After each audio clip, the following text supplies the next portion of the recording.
Diedrich watched as the three local women left the diner, waving goodbye with smiles and nods. He had not meant to use his ability to beguile them, but their youth and attractiveness had turned what was originally meant as a suggestion of familiarity into a full-blown heated flirtation.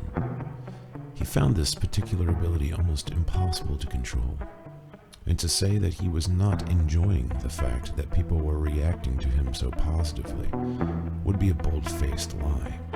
However, on the plane, a particularly rude gentleman had made a comment offhandedly about all cops being corrupt pigs, and Diedrich had accidentally given the man what appeared to be a powerful psychosomatic flu, which had kept him in the bathroom for most of the trip.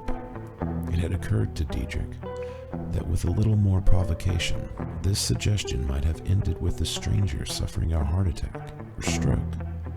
Combined with the fact that he was already high-strung and irritable from his detox, it seemed that controlling his mind would be harder than he had originally anticipated. Later, he walked down the town square in the morning cold, watching as cars passed and people shambled past him on the sidewalk. He tried to put together some way of introducing himself to Karina without throwing her into some awkward rage, but he had been contemplating the same thing the night he had went to meet Eric Drescher. Already he was sensing that something was amiss in the town. The three women in the diner had been buried in a cloud of terror and anxiety when he had first entered. Something had happened to them earlier, which had sent them reeling into nervous paranoia. When he had first set off for Point Pleasant, he had no idea that the town was the site of a nearly mythic urban legend concerning a creature known as the Mothman. Apparently, in the late 60s, citizens of the town had begun to report seeing a large, man-like creature with glowing red eyes and large wings that was haunting a local abandoned underground TNT factory somewhere nearby. The sightings had ended with the collapse of the Silver Bridge in 1967, when over 40 people had died.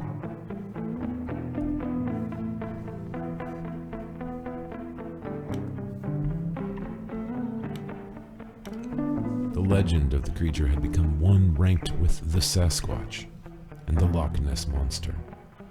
In fact, as he had left the airport, he had been asked if he were going to Point Pleasant to see the Mothman.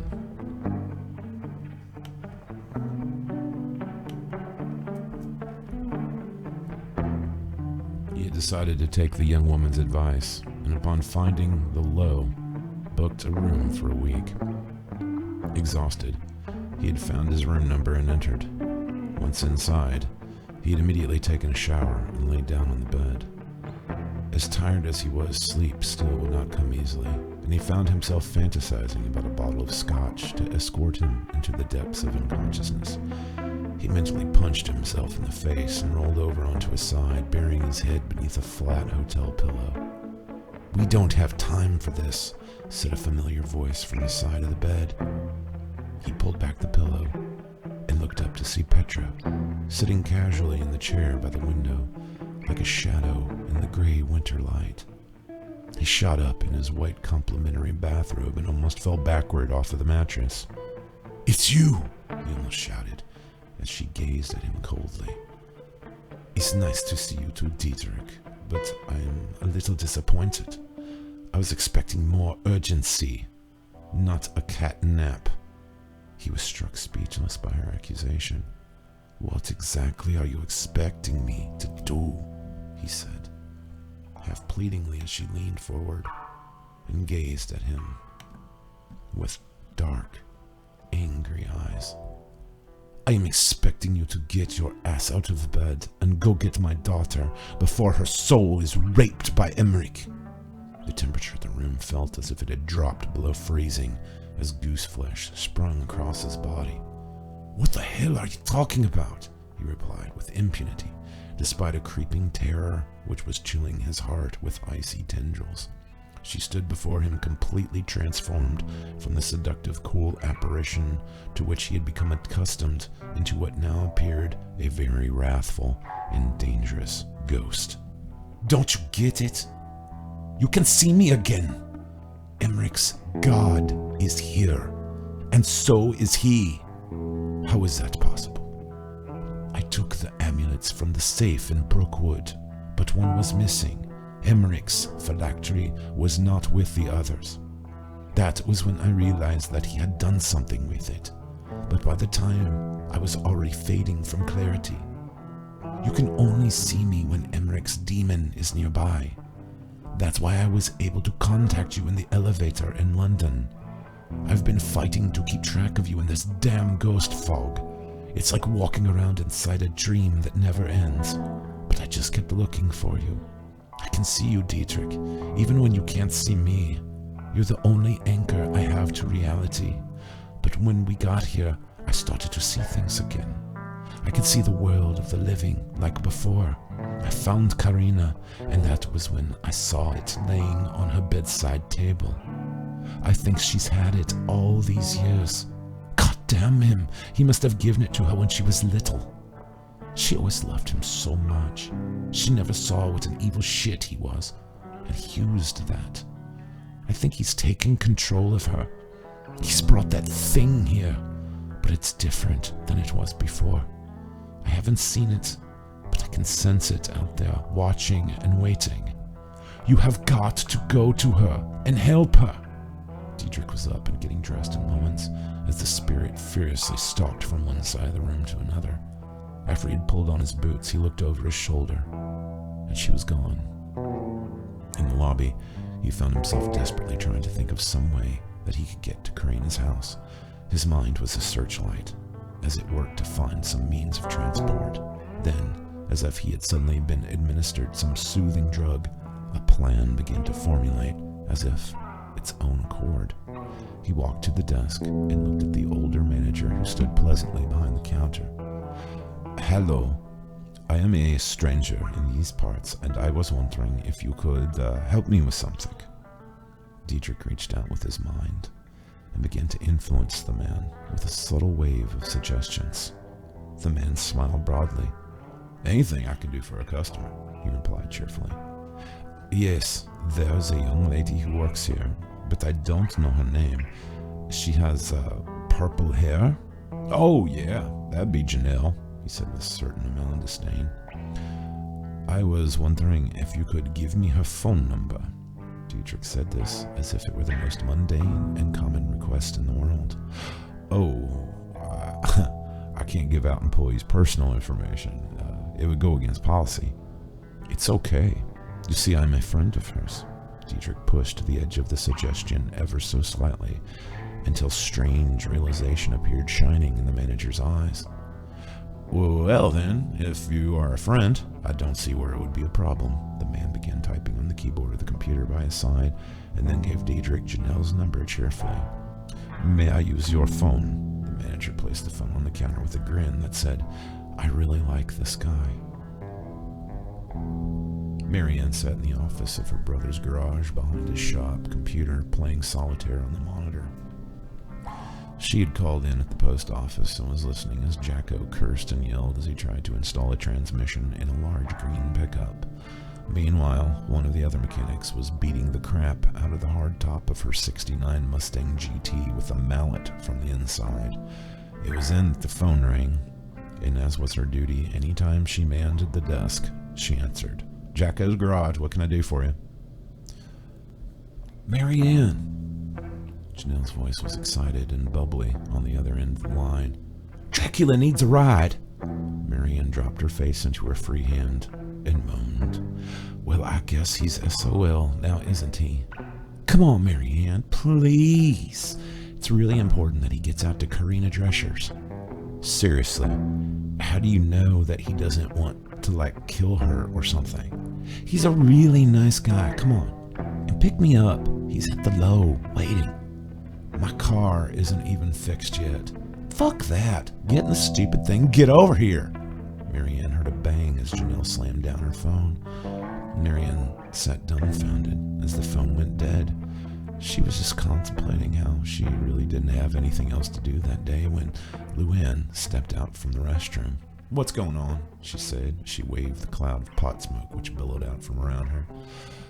I guess we're Gonna go give Dracula a ride at a Drescher's, she answered as she grabbed her purse from the desk. Cool. If he offers to make us undead brides, I'm first. When Diedrich had called the girl named Janelle, he had no idea whether she would be at home or if the suggestion he had projected in the diner would still be in effect. On both accounts, he had been fortunate. She had answered her phone after 4 rings with a bored and irritated tone, only to burst forth with excitement as soon as he had begun speaking. She had assured him that she and her friends would collect him faster than any other form of transportation he could acquire in the small town. It was only after he hung up that he began to contemplate the very real possibility that he could very likely be leading the 3 girls into harm's way. Showing up alone and unannounced at Karina's as a stranger from Germany could not possibly yield any promising results. Janelle had said that all 3 girls had at one time or another had their photos taken by the well-known ex-model photographer for everything from glamour shots to prom pictures. Karina was a semi-celebrity in the community and was well thought of by the town in general. Diedrich had learned that she was reclusive, had a successful gallery sales in various cities, had been published in several prestigious magazines, but still managed to maintain a constant local business. If luck was on his side, then maybe the presence of the 3 familiar locals might present him a window into which to investigate Petra's disturbing claims. Still, he was filled with a sense of foreboding.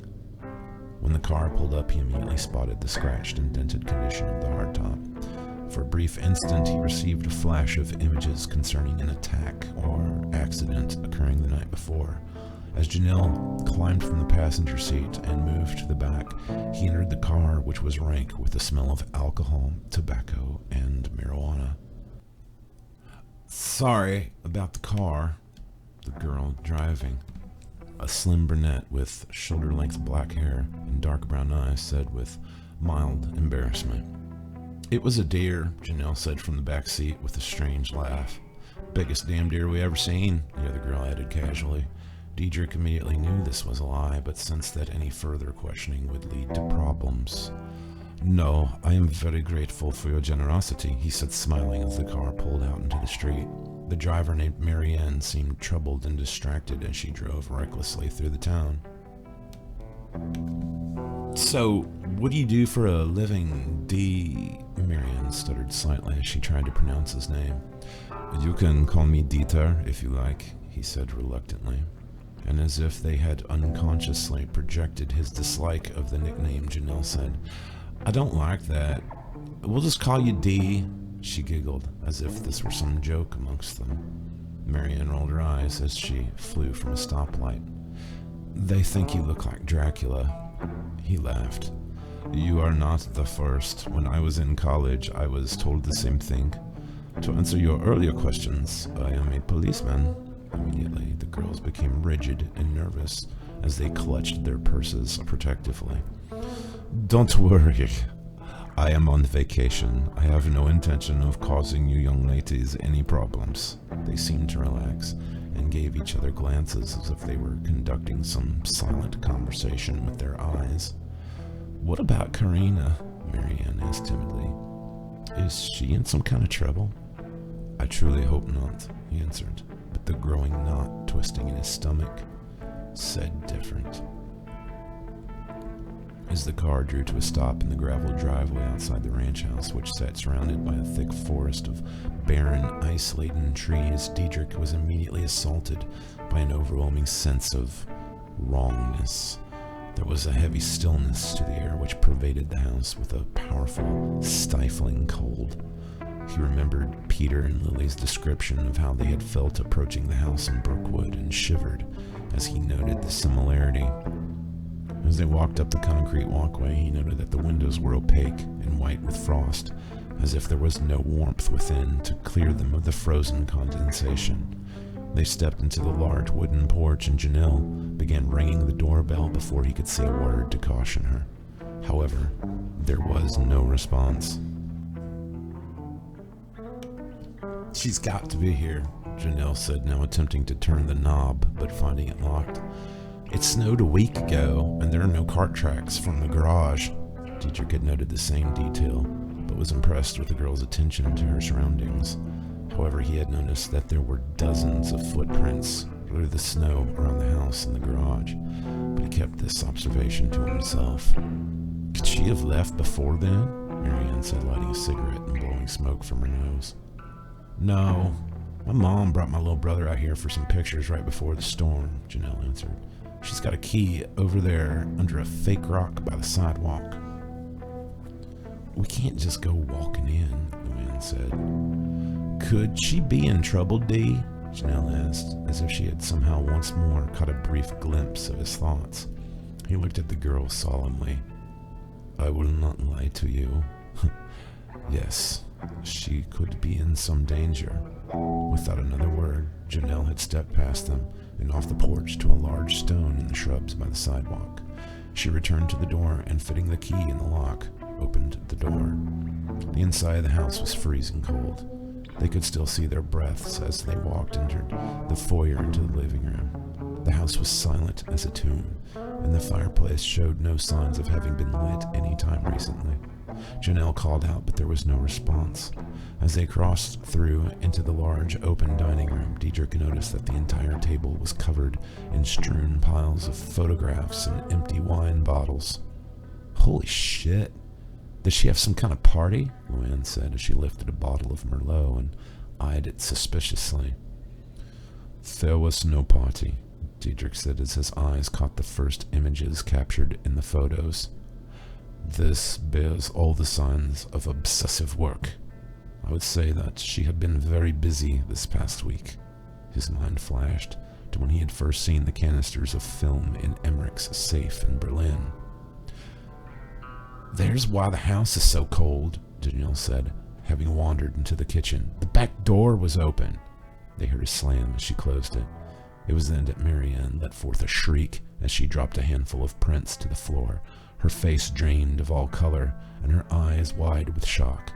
Oh my God, she said, almost stumbling, as she backed away from the pictures and stumbled on a chair. Those pictures. There's dead people.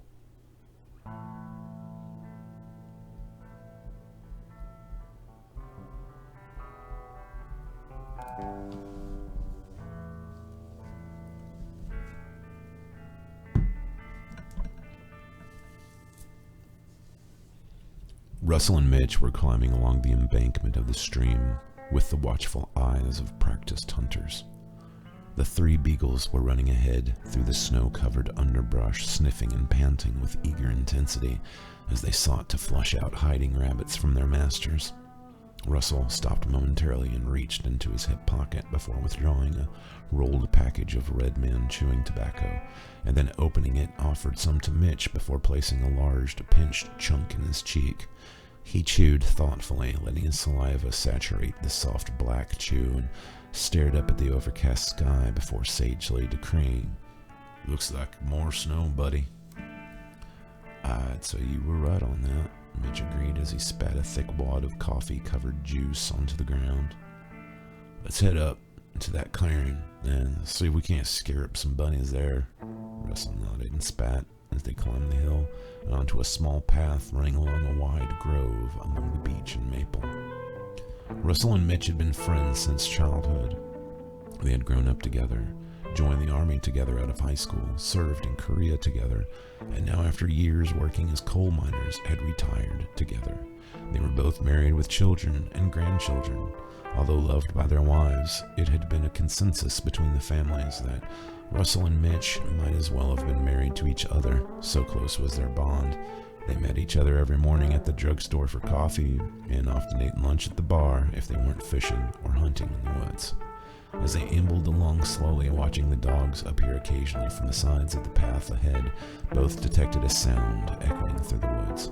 They gave each other a quick glance as they recognized the steady humming grind of a snowmobile coming closer from behind them. They paused and waited until they saw the vehicle come whirling around the bend at breakneck speed. They waited patiently as it drew nearer, but did not slow down, and hesitantly they drew away from the path and let it fly past, flinging snow and mud in its wake. They watched it turn and carry on into the distance with stoic interest. "Hey, was that the girl who takes the pictures?" Russell said as he launched another syrupy mouthful into the snow. Yeah. Karina's her name, Mitch said, shouldering his rifle. In kind of a hurry, wasn't she? Looked to be that way. Young people are always in a hurry, Russell sighed. She's got to be in her 30s. At our age, that's young, Mitch laughed. Yeah, that's about right. It had just restarted their journey when a large shadow passed over them. They looked up into the cloudy sky in time to see what might have been an enormous bird disappear over the tree line in the direction of the snowmobile. What the hell was that? Russell exclaimed. Mothman, Mitch chuckled as he nudged his friend, and they continued walking. Karina was not completely aware of how she had come to be on her snowmobile, racing through the woods that day. The past week had been a strange, surreal blur of patchwork moments and hazy recollections. The last thing that she remembered clearly was opening the small metal box her father had given her. After that, the events which unfolded seemed dreamlike and altogether distorted with frightening occurrences. She had tossed the box to the side and returned to the kitchen, and there she had poured herself some orange juice and eaten a bowl of instant oatmeal. Emotionally, she had felt distraught and angry. She had wondered if she could face the day alone, and decided that she could not. She thought of the 3 young women she sometimes drank with at the bar, and wondered if she could find their numbers in her purse. They were a very lively and talkative group, and she enjoyed their company more than any of the models and actors she had known in her former life. She had showered and gotten dressed with every intention of going into town, finding Marianne, Luann, and Janelle. It had been after she had stepped from the shower and begun searching her closet for warm clothes that her eyes had fallen once more on the box. Drawn to it, inexplicably, she had sat down on the bed and once more removed the necklace. Staring at it, she felt a longing, a strong need to see her father once more, as he had been to her as a child. She had envisioned him sitting at his desk, writing, looking up at her with a warm smile. She could hear him saying, "There's my little princess." She could feel his arms around her as he made bear noises and growled at her cheek. She could remember laughing and giggling as he chased her around the room. How could that man have been the monster so often described by her aunt? How could he have hurt her mother to the point of driving her to destroy herself? It just didn't seem possible. Before she even knew what she was doing, she had placed the silver chain around her neck, and then, as if by magic, the sadness was gone. However, what came in its place was darkness. She had awakened sitting at the kitchen table with her camera in the front of her. Her legs and feet felt wet, and she realized that her pants and shoes were soaked, as if she had been outside in the snow. She stood and saw that her winter coat was discarded across the back of her couch. Her eyes went to the clock, and she realized that it was 2 o'clock in the morning. She had somehow lost the entire evening to some bizarre blackout. Her hand drifted to her chest, where she felt the small, hard presence of the quartz amulet. She was shaken and afraid as she began to pace the living room. Shivering, she built a fire and tried with agonizing determination to remember something, anything of what had happened. During her years of drug abuse and alcoholism, she had suffered many blackouts. There had been entire days lost to her memory from the influence of various substances, but never had she ever so easily just slipped into blackness and then flashed out, as if a switch had been flipped within her mind. As she gnawed at her fingernails, her eyes drifted to the camera. She knew that it had not been there on the table when she had gotten in the shower. She stood and went to the table, and lifting the device, saw to her amazement that an entire roll of film had been used up. She felt her heart begin to thud in her ears as she fell back into the chair. What was on the film? She quickly put the gun on the camera and stared at it with growing fear as she tried to rationalize what had occurred. I fell asleep, she thought. I fell asleep and was sleepwalking. Maybe I left a used roll of film in the camera and just forgot about it. Maybe I even used up the roll while I was sleepwalking. people did things like that when they sleepwalked. She had heard stories about people eating and even having conversations while they were completely unconscious. That had to be the answer. She had went and changed into baggy flannel pajamas and warmed some cider in the microwave. Taking the stereo remote in her hand, she skipped to Inya's The Celts and hit play. It felt strange to have no memory of an entire day, but still feel completely exhausted. Soon after finishing the cider, she had curled into a ball beneath a quilt and fallen asleep on the couch. Opening her eyes, she had been relieved to find herself in the same position in which she had went to sleep. Enya was still playing on repeat, and although it was morning, the house was dark. Deciding that since she had no appointments, she could use some more sleep, so she had retired to her bed and returned to slumber. The sun was setting through the windows when she opened her eyes. She looked around, startled and disoriented to find herself fully clothed and in her winter parka, sitting at the table again with the camera in front of her. Now, a roll of film set beside it on a dark blue bottle, and as she looked at the camera, she saw another spent roll had taken its place. This time, she was wearing her hiking boots, but once more her pant legs were damp and cold. She stared at the film as if it were a grenade with a pin already pulled, just moments from exploding. This time, there was no question that she had been taking the pictures in her sleep. But of what? There was only one way to find out. She was going to have to develop the film.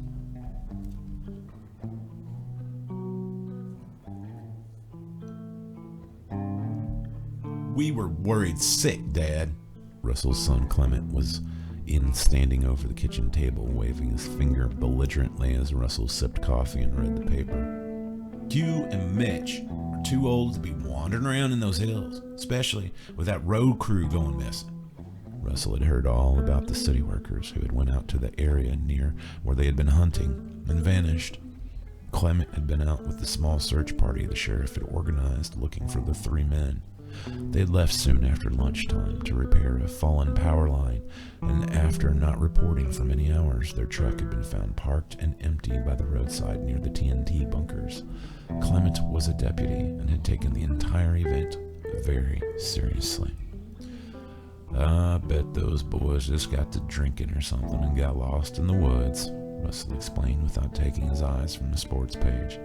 "Besides, you act like you didn't even hear me when I mentioned that the Drescher girl was out there driving through the woods like a bat out of hell." That's not the point. What I'm saying is that you should just stay home until we find them. They're not the only ones. We got calls from Ohio and Kentucky of people that have been missing since last week. People go missing all the time, Clem. You think me and Mitch can't take care of ourselves? God damn it, boy. We've been out in those woods since before you were a tadpole in my right nut. Russell was now becoming irritated by his son's attitude. I'm just asking you to do this one thing for me, Clement said, suddenly humble. After years of dealing with his father's stubbornness, he realized that there was no way to make the old coal miner stay put. He would have to just reason with the old man and hope that he would agree to forego another excursion. "Fine, we'll just hang out at the bar or something. It's snowing too hard to hunt anyway." "Thanks, Dad. I really appreciate it." Russell waved his son off and once more gazed down through his bifocals at the tiny print. He had always known that if he managed to live long enough, he would eventually have to face the day when he would be treated like a simpleton by his own children. He knew that his oldest meant well, but it did not lessen the humiliation of being chastised like a pre-adolescent who had not come home before curfew. He looked up from the paper and out the kitchen window at the falling blur of white outside. It truly was snowing too hard to hunt. It was then that the ancient rotary dial phone began to ring loudly on the counter. Russell leaned over and lifted it to his ear. "Hey there, buddy." Mitch's voice came drawling casually from the other end of the line, as if he intuitively knew it was his hetero life partner who had answered. "Yeah, buddy," Russell replied as he took a sip of his coffee. "So, what did that snotty boy have to say about the Drescher girl?" Russell could hear Mitch spitting into a can as he spoke. "Oh, you know, I'm old and stupid and need to stay at home." "Figures. I got about the same here. So what you think? If that girl was in trouble, then we're about the only ones who know." "Yeah, you're probably right about that, buddy." "Well, grab your rifle. I'll be there in an hour or so." "Yeah, I think I'll load up the 44 too."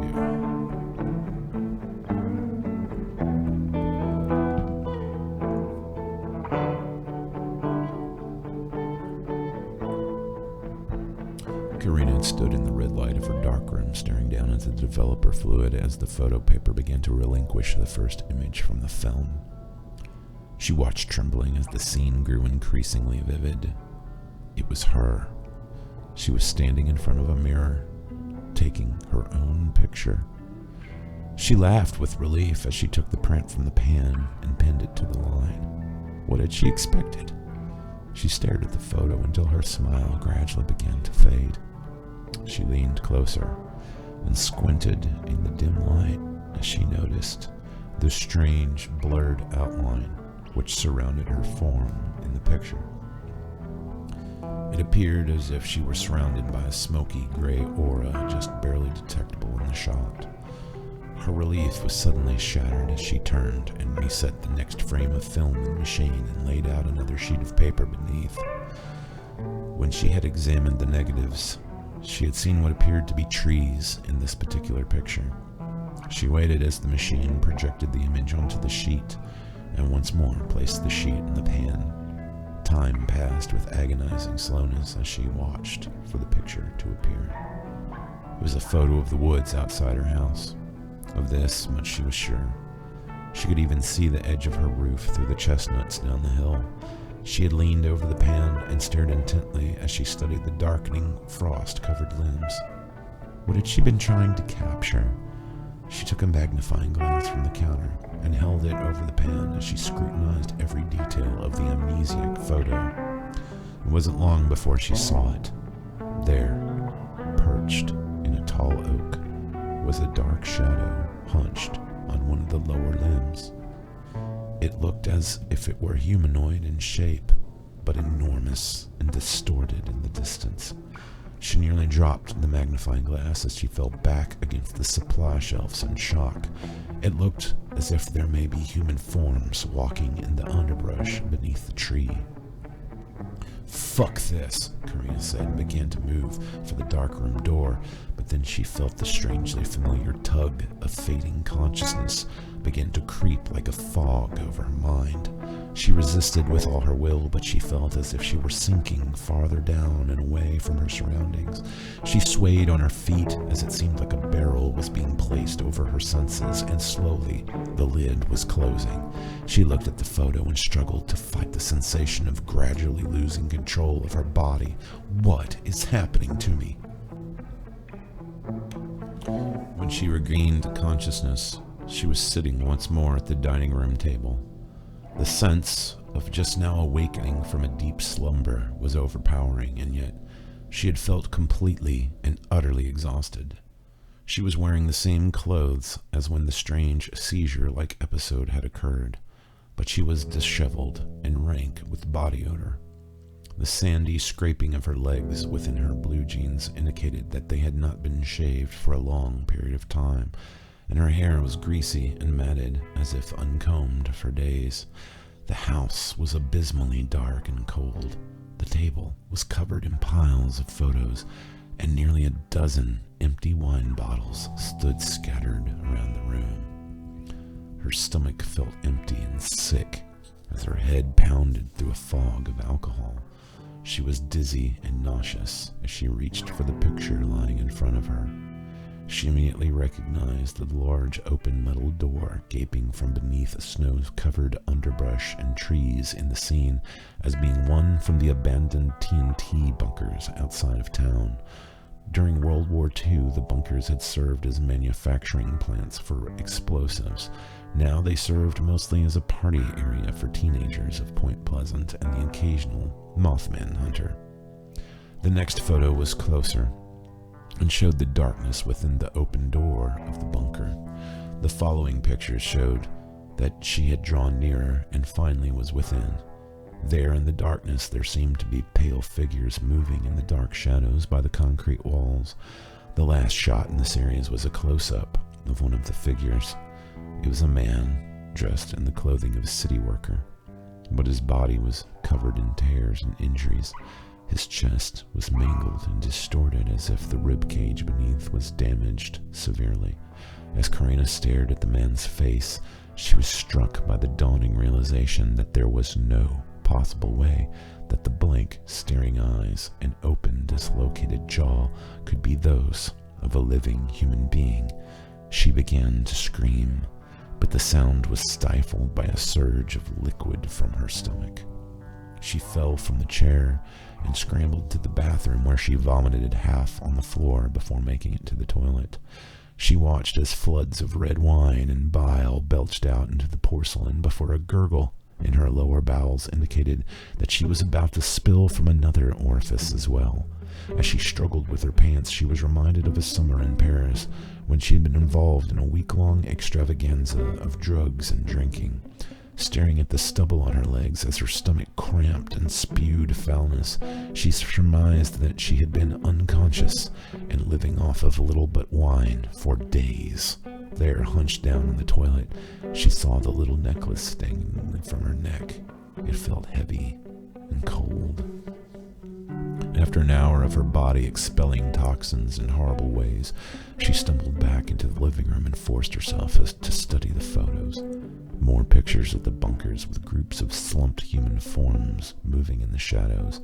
Photographs of the woods at night, where the flash of the camera indicated the presence of dozens of shambling figures wandering between the trees. An overturned van, which looked as if it had been struck from the side by some massive force.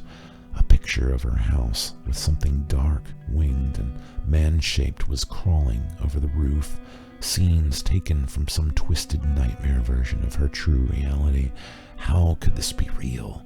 How could any of this be happening? She was losing her mind. There was no other answer, but here was solid documentation of things she had witnessed while wandering in the unconscious somnambulism which had overtaken her. She needed help. She needed someone else to either verify or dispel what she had experienced. But then there was a noise, a sound on the roof of the house, as something crawled over the snow-covered shingles. She shot a quick look at the windows of the living room and saw a shadow pass slowly and arthritic in the darkness. She dropped the pictures she held in her hand and saw that there were words written across the last few at the bottom of the stack in black marker. "Go, Karina," the writing said. "Get out of the house. It's coming for you." She ran from the door of the garage and threw it open. She started to go for the car, but saw the shadows of a dozen palsied forms moving outside, scratching against the metal. She ran back into the house just as she saw the first rays of dawn approaching through the window over the sink. She snatched the keys to the snowmobile and quickly looked out the back door. There were shapes moving in the yard, but a desperate, urgent need was propelling her onward. She slowly opened the door and looked out into the yard. She could see figures moving in the woods at the edge of the cleared property, but the path to the shed was clear. Swallowing her terror, she dashed from the house and ran through the snow, her heart pounding as the cold air filled her lungs. She stopped halfway across the yard when she heard a sound from behind her. She looked up the gray morning sky and saw the thing as it crawled over the top of the roof and came into view. She wanted to scream as it raised its enormous translucent wings and crawled on 6 mutated human limbs over the icy shingles. Its body was a stretched, twisted insectoid vision of human origin, but the face which peered at her remained pale and completely human. Then, as she watched, the lower portion of the face split open vertically at the mouth and peeled back as long, bristly proboscis extended from the orifice and reached out in her direction, dripping clear fluid onto the surface of the roof. Terror took hold, and she ran screaming until she slammed into the door of the shed. She fumbled with the keys at the padlock, and she heard a horrible, powerful thrumming behind her. She knew it had taken flight. She pulled the lock open and burst through the door before slamming it shut and bolting for the snowmobile. She started the engine just as a heavy thump sounded on the roof above her, and the loud cracks and smashes announced the thing's intention to tear through the plywood above. Panic had made her forget the double doors locked from the outside and sealing her escape. Just as the thing ripped a board from above, she crouched down behind the windshield and gunned the Bombardier Mach 1's engine. With only 6 feet between the machine's resting spot and the door, she didn't know whether she would be able to build enough speed to break through, but was too terrified to care. Just as the thing began to crawl through the hole it had torn above her, she exploded through the doors and into the night, barreling towards the road. Before her had stumbled numerous blood-drenched human bodies blocking her exit through the drive. Karina turned and raced for the path at the back of the yard, narrowly missing 2 of the animated corpses and slamming through another in the process. She knew that if she followed the trail far enough, it would take her out to the highway. But could she possibly outrun the flying horror behind her?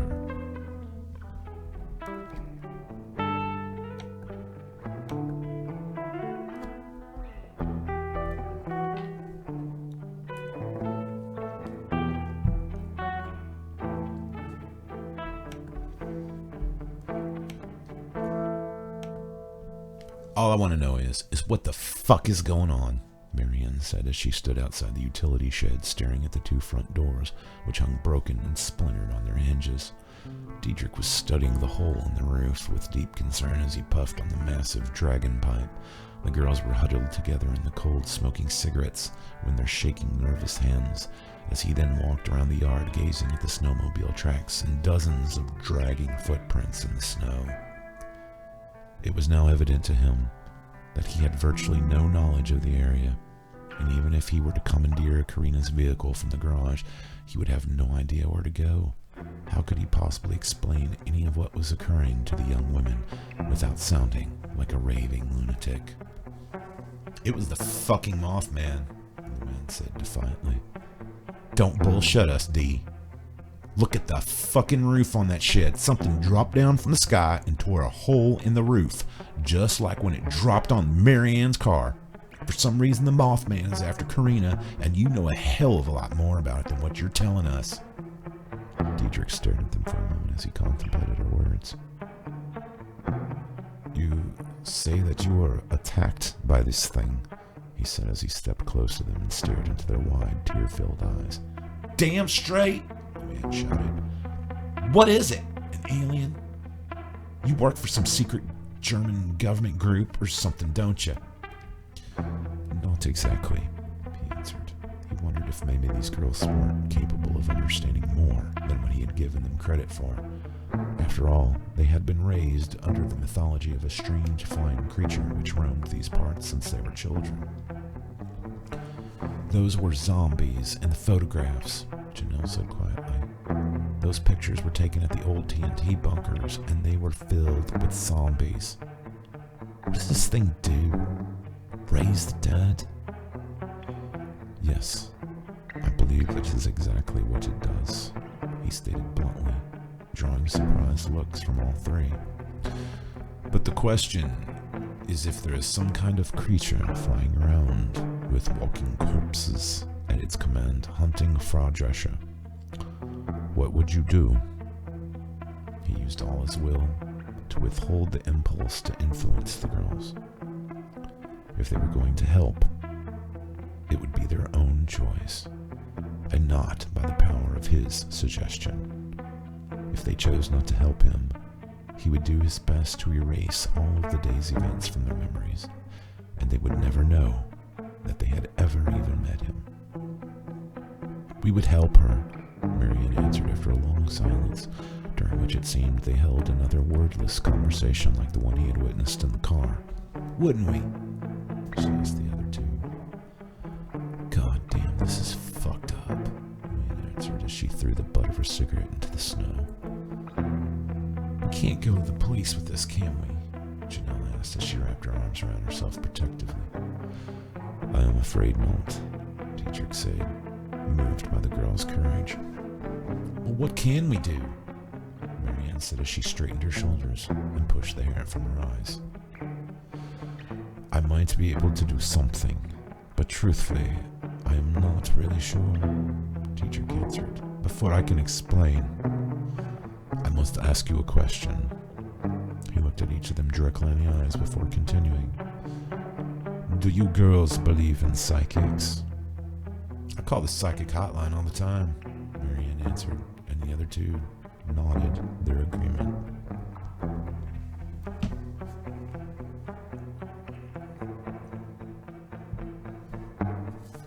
Russell and Mitch rolled along in the blue Chevrolet pickup, squinting through the windshield at the tree line, which rose blurred and shadowy through the falling snow.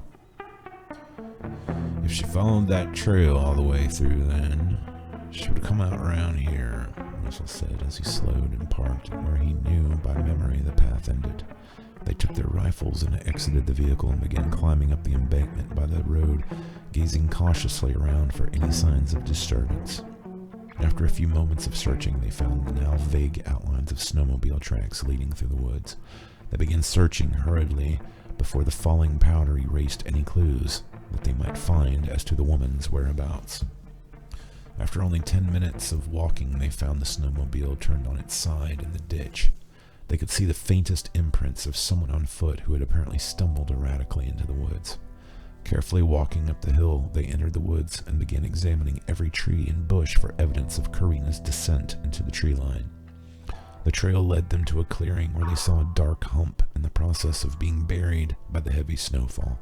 As they drew nearer, Russell grabbed Mitch's arm and pointed to a group of figures moving through the woods. That don't look like no search party, he said as the group moved closer to the mound, which they now could see was the unconscious Drescher woman. Hey, you there! Mitch shouted as he raised his rifle to his shoulder. Y'all just step back. Tell us who you are. The stiffly moving group did not falter in its approach or respond to the shout. Russell knelt down beside the fetal snow-covered woman and touched her shoulder. It was then he nearly leapt back startled as she sat upright in the snow and gazed at him with strange, dark eyes. Her face was pale and sunken as if she had not eaten for days. Her lips were blue with cold and bled from chapped cracks in the corner of her mouth. "Miss Drescher, are you all right?" he said as her strange, dazed eyes fell upon the group, which ambled ever closer through the snow. Suddenly, her hand shot up and grasped his arm like a frozen vice. She spoke in a low, stern voice which seemed marked by an accent much more pronounced than he remembered Karina having. You must protect her," the rigid, masculine-sounding voice said. "I fought it off all night, but now we have no more strength." Russell stared at her with wonder as the grip on his arm became almost painful. "Shoot them through the eyes, old man. They are dead. Can't you see that?" "What's going on?" Mitch said over his shoulder. "She says they're dead. We should shoot them," Russell replied as he carefully removed the woman's icy cold fingers from his elbow. Mitch looked at the leader of the group and could now see that the staggering man's eyes were blank and empty within deep, hollow sockets beneath a fur-lined hunter's cap. I can buy that." As it lumbered within a few feet of the barrel of his rifle, he saw the marred and bloody mess, which was all that he could see of its shredded torso. "Something definitely did a number on them, but I don't know if gunning them down is what's called for." It was then that the bloody man lunged with a deep, gurgling growl, and Mitch whirled as he brought the butt of the rifle down across its head. This had no effect on the attacker, and slowly it turned on the retired coal miner with its mouth open and snapping as if it meant to bite him.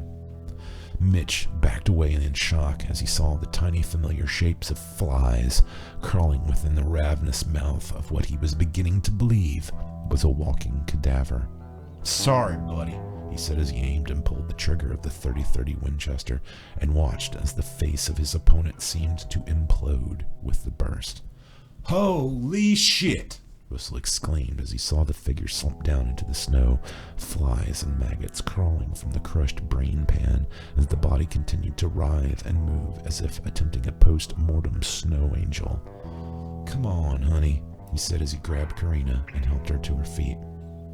Although barely able to walk, she still continued to shout, "Shoot them! Shoot them all!" Mitch needed no further prompting. The deer rifle's blasts echoed through the woods like the boom of Civil War cannons, followed by the click-click as he cocked, and the figures dropped gasping and crawling into the drifts. They then made a hasty retreat back towards the road where Russell flung open the door of the truck and pushed the frozen girl inside.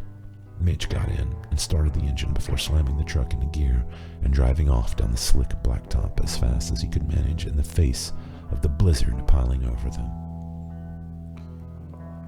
"I have always admired men like you," Karina said, dazed in the same strange voice she had used in the woods. What do you mean, ma'am?" Russell said as he gazed at her distant, haunted eyes. "Look at you. You are so old. You must know every day that it might be the last one in your life.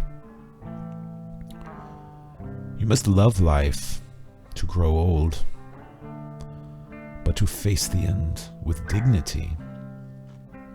Now that is courage. You two must be very brave and very kind to have come to her in this way. I wish I had been more like you. I wish that I had not given in to the arrogance and the greed of selfish desire.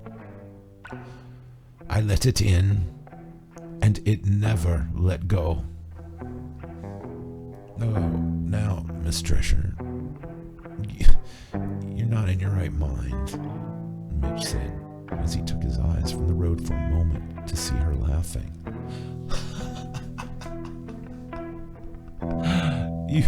You have no idea how right you are.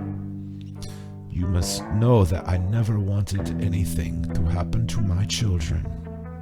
Russell and Mitch glanced at each other and silently agreed that she must be taken to a hospital as soon as possible.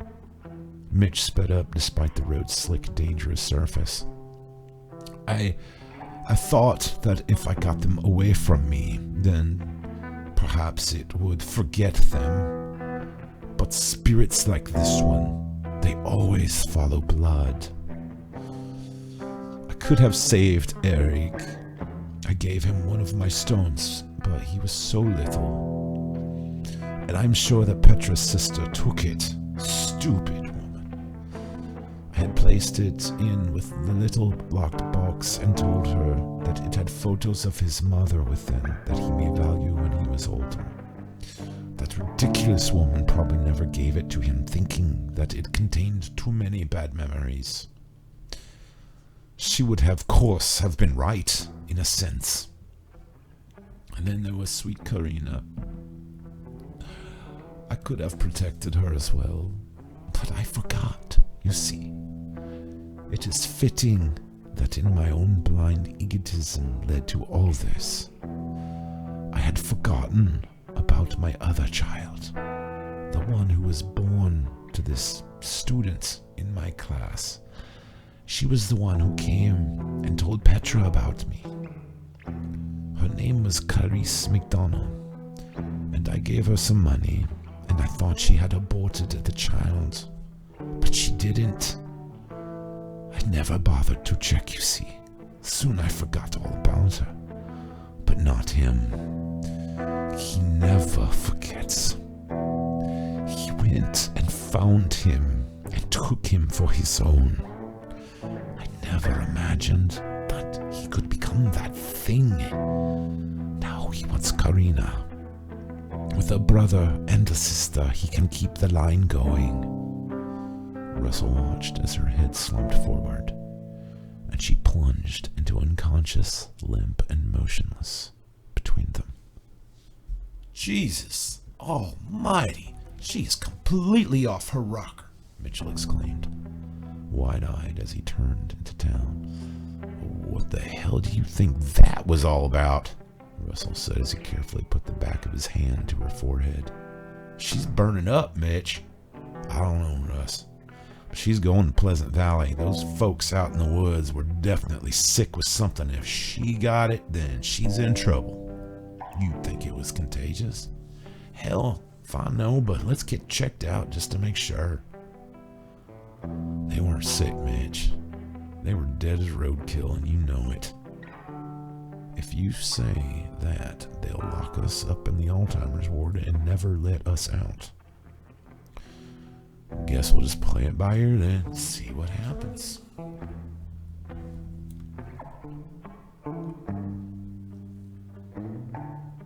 Diedrich stood outside the Mustang at the gas station as Janelle came rushing out.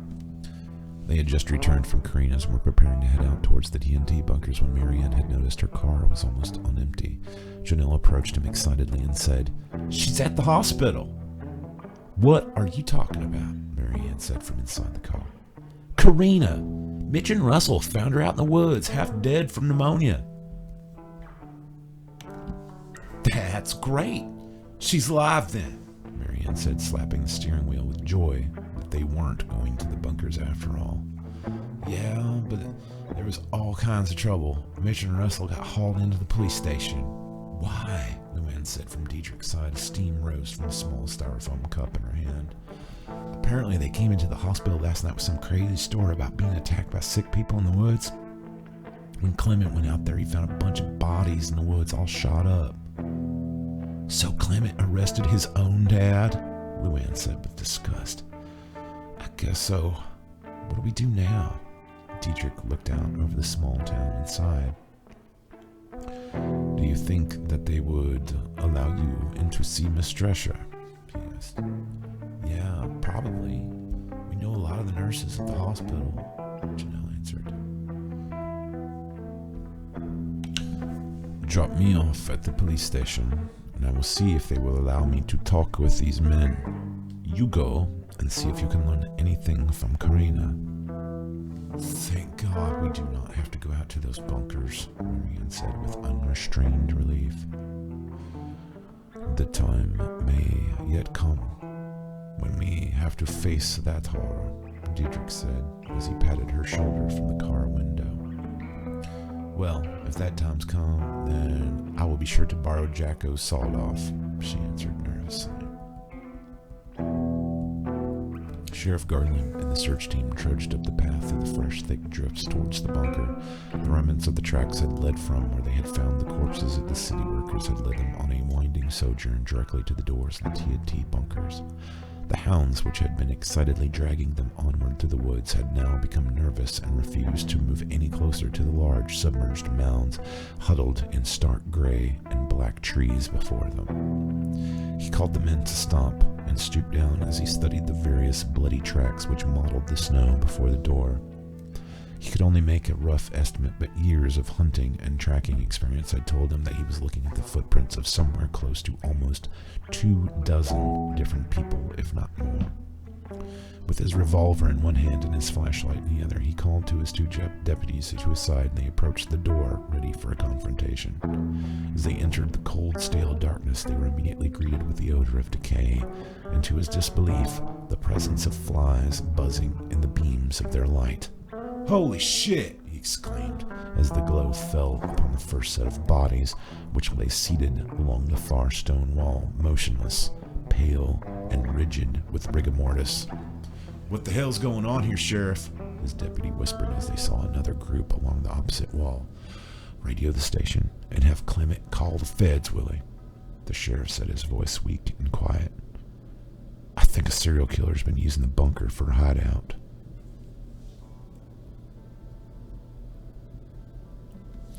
Karina opened her eyes and found the room around her dim and silent. Outside, she could hear voices speaking and the sound of carts and beeping electronics. Terror seized her as the memories of the night at the house began flashing into her mind in sudden, glaring clarity. She had begun to sit up, but found her arm was attached to an IV drip. She eased into her elbows and began coughing with horrible liquid rattling in her chest. She felt horrible, and the dizziness which overwhelmed her soon forced her head back into the thin hospital pillow. She could only recall her desperate flight into the woods before a curtain of darkness had fallen over her senses. She attempted to move her legs, but quickly relented as sharp pain shot up from her feet. She wanted to pull back the blanket and examine them, but found she was too weak to even raise her arm. She felt completely exhausted, and even the confusion and hysteria in her mind could not force her to remain conscious. Her hand, as if operating by its own accord, found its way to her chest. Her eyes shot open as she realized the necklace was gone. Immediately, she began looking around the room in a panic. A nurse came in, and seeing her reaching and clawing around the bed, ran forward and gently pushed her back down onto the pillow. "You have to calm down, dear. You're safe now." "My necklace! Where is my necklace?" she said, grasping the small red-haired woman's arm. "It's right here in the drawer," the woman said as she opened the bedside table and removed the amulet. Karina's hand shot out and grabbed it hastily and held it as if she were afraid the nurse would snatch it away. It's very important to me," she said, as she calmed and relaxed, still clutching the object tightly in her hand. "That's fine, dear. We just had to take it off you for the examinations, but you can keep it now." Karina smiled weakly and placed the chain over her head carefully as she closed her eyes. As the nurse checked her stats on the equipment and prepared to leave, Karina opened her eyes once more. "Nurse, who found me?" "Don't you remember, dear? It was the two old fellows from the town. There's been quite a ruckus over the whole deal. Do you remember anything?" "No, not really. But I would like to thank them. Well, hopefully the police will get it all worked out." "The police were involved?" "Yes, I'm afraid so. You'll have to talk to them when you feel better." Karina nodded and closed her eyes again. How was she going to explain what had happened? What if her rescuers had seen something? What if they were in trouble?